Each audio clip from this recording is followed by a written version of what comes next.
নিশা নামক উপন্যাস একটি থ্রিলার জনরার উপন্যাস। আমি সজিবুল আলম, এই বইয়ের লেখক। এই বইটি মূলত লেখা হয়েছে রাজনৈতিক নানা মারপ্যাচ, সমাজের রন্ধ্রে রন্ধ্রে থাকা নানা টানাপোড়েন, মানুষের জীবনের করুণ এক গল্প যা অনেক সময় বলা হয় না।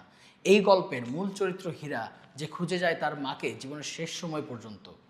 হীরার জীবনের নানা আয়োজনের গল্পের মাধ্যমে দেখা যায় মাহমুদ তার বিশ্বস্ততার প্রতীক, বিশ্বস্ত বন্ধু, যে বন্ধু তার সারা জীবনের ছায়া হয়ে থাকে।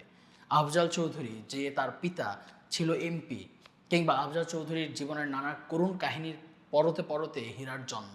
হীরা তার মাকে খুঁজে যায়, আফজাল চৌধুরীর স্ত্রীকে।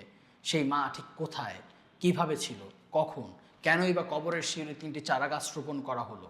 কে শক্তি? শক্তির সাথে হীরার সম্পর্ক কেন তৈরি হলো? কেন শক্তি জীবনের নানা আয়োজন শেষ করে ছুটে বেড়াচ্ছে জীবনের নতুন কোনো খোঁজে?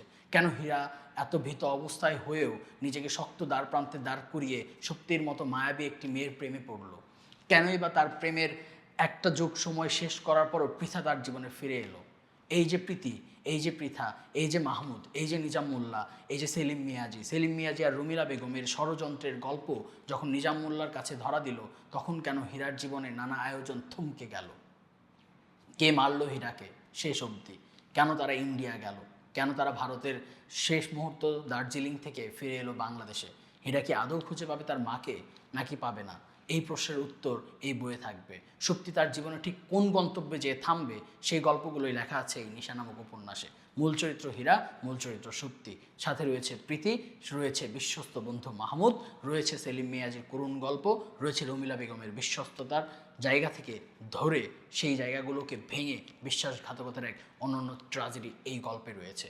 এই পুরো উপন্যাস সমাজের নানান আয়োজন থেকে লেখা। এই উপন্যাস একটি থ্রিলার জনরার উপন্যাস। পড়ার জন্য সবাইকে আহ্বান জানাচ্ছি। আমি সজিবুল আলম। ধন্যবাদ সবাইকে।